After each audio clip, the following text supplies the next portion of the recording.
And we're live with Mark 6. And he went out from thence and came into his own country. And Mark always starts he. It's Jesus. And then Jesus, why not just say Jesus' name more? Well, it's really not about his name specifically, more so about what he did. But still, interesting. Interesting narrative choice.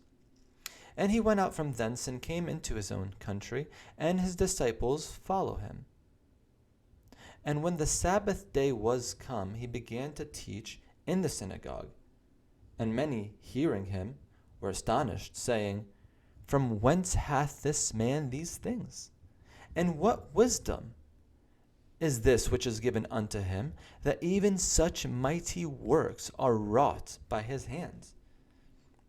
Is not this the carpenter? You know what's funny? I was just thinking about this passage today.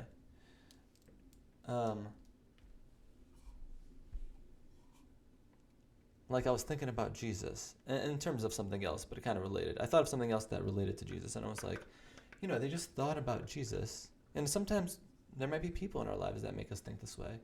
It's just like, really? This person? This person is... But no.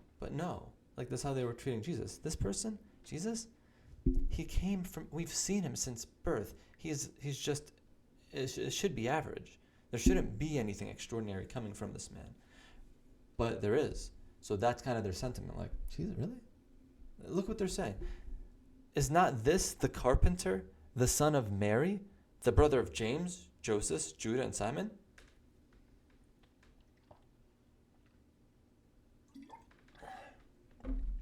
Excuse me. And they were offended at him. But Jesus said unto them, A prophet is not without honor, but in his own country, and among his own kin, and in his own house. And he could there do no mighty work. Really? Save that he laid his hands upon a few sick folk and healed them. Why could he do no mighty work there? And he marveled because of their unbelief. And he went round about the villages teaching. Wow, so marveling doesn't have to be a good thing. He marveled in a bad way. But why could do no mighty work? Because he couldn't, just because it was like his heart was broken? It was like, wow, really? This unbelief? I can't do anything here. I couldn't. Or, like he physically couldn't.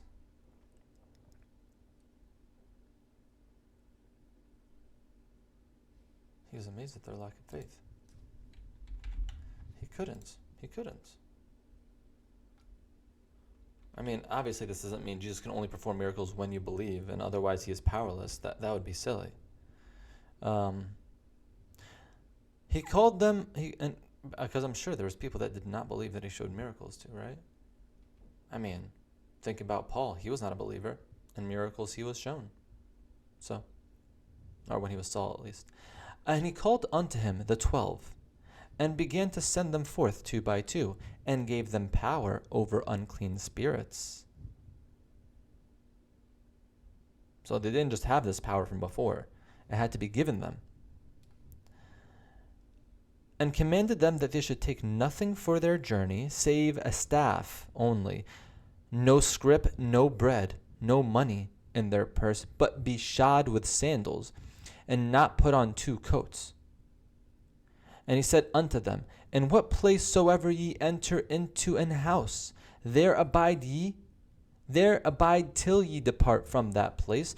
And whosoever shall not receive you, nor hear you, when ye depart thence, shake off the dust under your feet for a testimony against them. Don't even take the dust from that town with you. Shake it off. Verily I say unto you, it shall be more tolerable for Sodom and Gomorrah in the day of judgment than for that city. I mean, what can Sodom and Gomorrah say? They didn't receive the 10 Commandments. Is God going to hold them accountable despite them not having the truth given to them? I mean, maybe there's some room where God's like, okay, they're going to get a punishment, but it will be more tolerable for them than for that city that decides not to hear you and says, go off. And they went out, and preached that men should repent. And they cast out many devils and anointed with oil many that were sick and healed them. Trying to enunciate my words.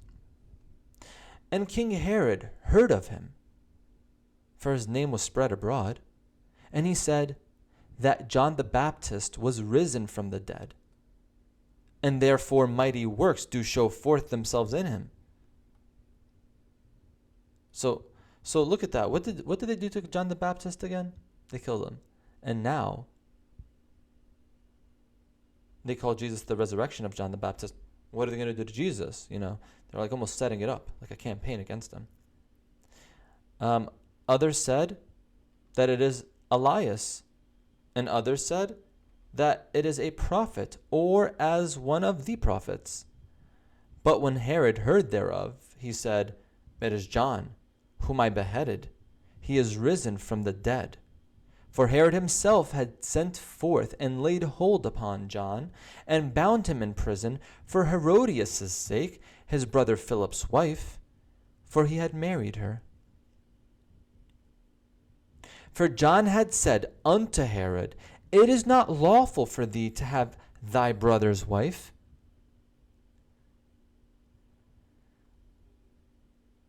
Therefore Herodias had a quarrel against him, and would have killed him, but she could not. For Herod feared John, knowing that he was a just man and a holy, and observed him. And when he heard him, he did many things, and heard him gladly.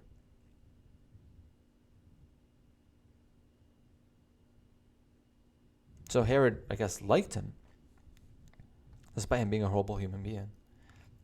And when a convenient day was come, that Herod on his birthday made a supper to his lords. It's funny, Mark talks about his death and then goes into it. It's like they were calling him Jesus because John died. Oh yeah, well now they're calling him the resurrected John. Remember when John died? Oh yeah, let me tell you that story. And then he goes into it. A little non-chronological, but you know, flashbacks are cool. Flashbacks are cool. And when a convenient day was come, that Herod on his birthday made a supper to his lords, high captains, and chief estates of Galilee.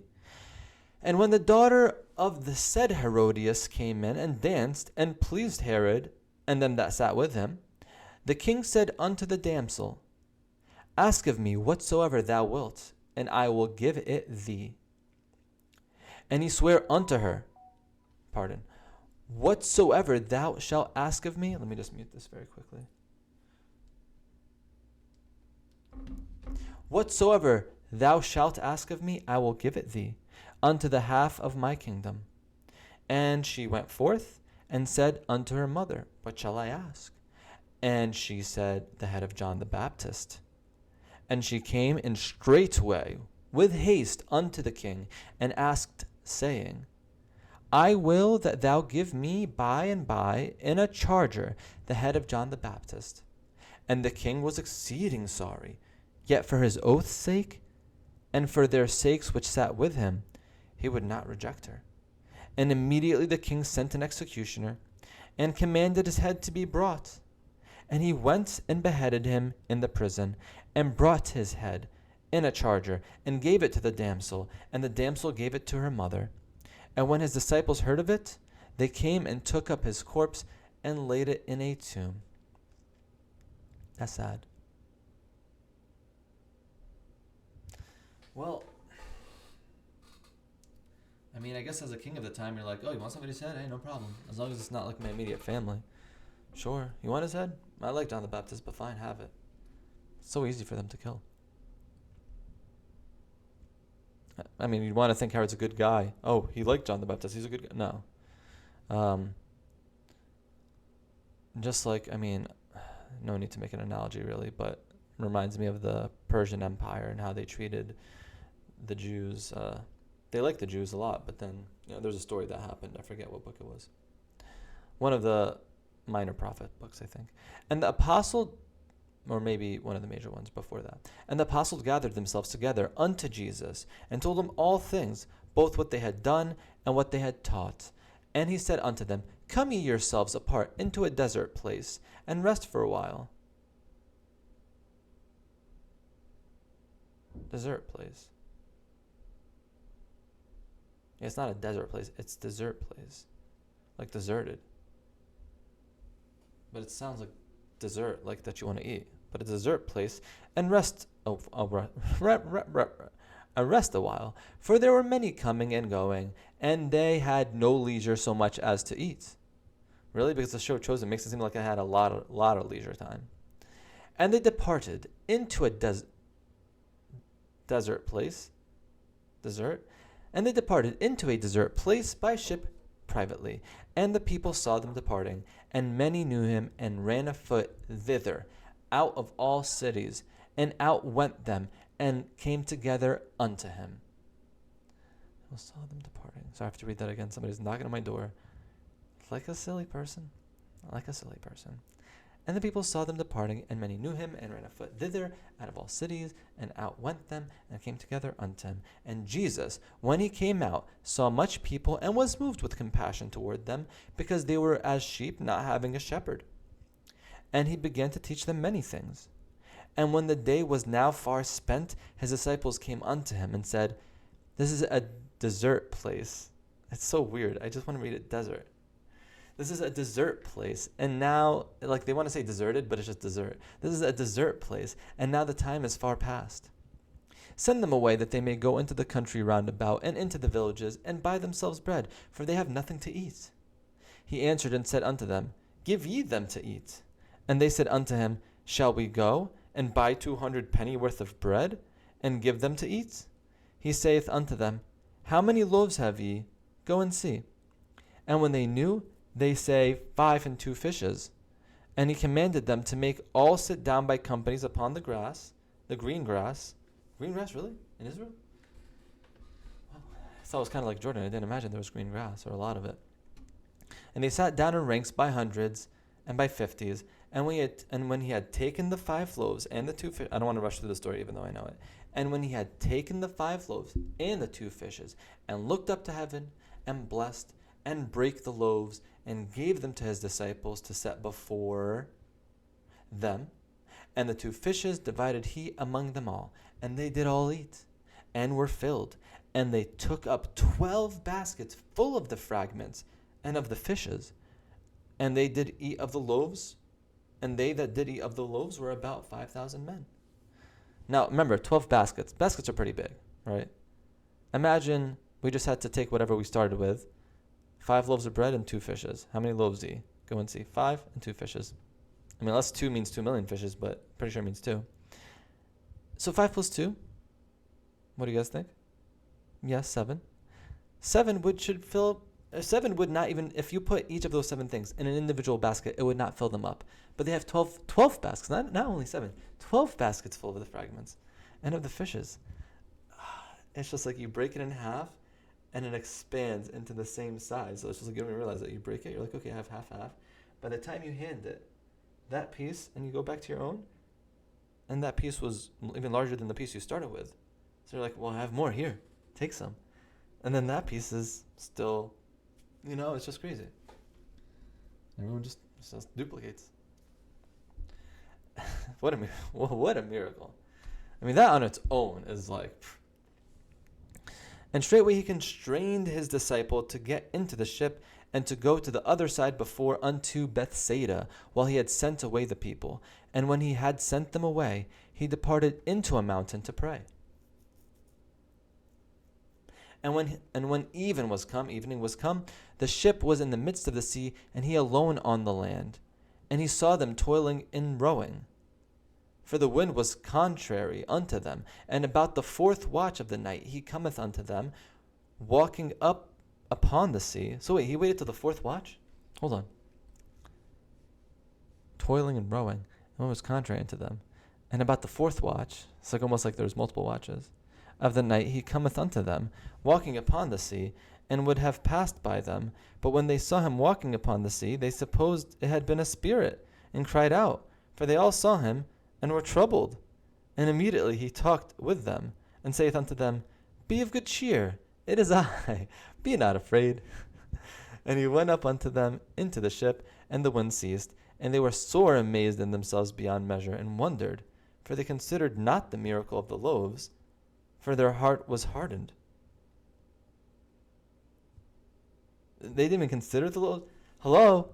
Did you not know how much you started with? And when they have, in certain of the Gospels, I don't want to say canonical Gospels, whatever the name is for the Matthew, Mark, Luke, and John. What was I going to say? For their hearts were hardened. Yeah, I feel like one or multiple of them make the disciples out to be like a little foolish. So silly. Like, how do you not consider the miracle of the loaves? It was a miracle. I mean, I'm reading it. I didn't even see it. And when they had passed over, they came into the land of Gennesaret. Wait, Gennesaret? That's like the type of people from that movie Dune, the Gennesaret. And drew to the shore. And when they were come out of the ship, straightway they knew him, and ran through the whole region round about, and began to carry about in beds those who were sick, where they heard he was. And whithersoever he entered into the villages or cities or country, they laid the sick in the streets, and besought him that they might touch, if it were but the border of his garments. And as many as touched him were made whole. Wow. All right, that's it for today's reading. A little recap, just to kind of think about what we read. So it's good to do that, because sometimes you read it and you're like, what did I just read? We read about your prophet only gets honor. A prophet gets honor besides being in your own country. Let's look at that in NIV. Just how, because the way it's read there, it kind of makes it make less sense in KJV. A prophet is not without honor, except in his own town, among his relatives, and in his own home. Like a prophet, you could have wife and kids, and that prophet, he will not get respect or honor in his own home. Did you get the milk and eggs? Honey, I was out there prophesying. Did you get the milk and eggs? No honor there. And then he sent out the 12 and 2s. Don't take anything with you. And it wasn't like they were doing this the whole time. They went out and then came back. Went on a little mission trip, you can call it. John the Baptist was beheaded. Okay, they're talking about Jesus. And John's raised from the dead. But what happened to John? And he goes into it. Herod was sad, I guess, that he killed him. But he was like, I'll get over it. He feeds the 5,000. 12 baskets left over, even though it started with 7 things. And a thing does not fill a basket on its own, I would imagine. I mean, does a loaf of bread take multiple baskets? Perhaps. If each loaf of bread, you had to split it in half to fit in a basket, that's still 5 times 2, 10. Oh, there you get to the 12. And each fish takes up 1 basket. A fish can't be that big, unless, I don't know how many, but still, you're feeding 5,000. So regardless if each fish was a tuna, and each loaf of bread was fed 20, you're still going to be very short. It just doesn't make sense. The basket starts to make more sense, but the feeding 5,000 still does not. So they fed the 5,000. Mark is very to the point. Jesus walking on water. They never considered the miracle of the 12 didn't consider the miracle of the feeding 5,000, but they were amazed that he walked on water. And yeah, that's it. So God bless you all abundantly. God bless me abundantly. And God willing, we'll be together soon. In Jesus' name I pray these things. Amen.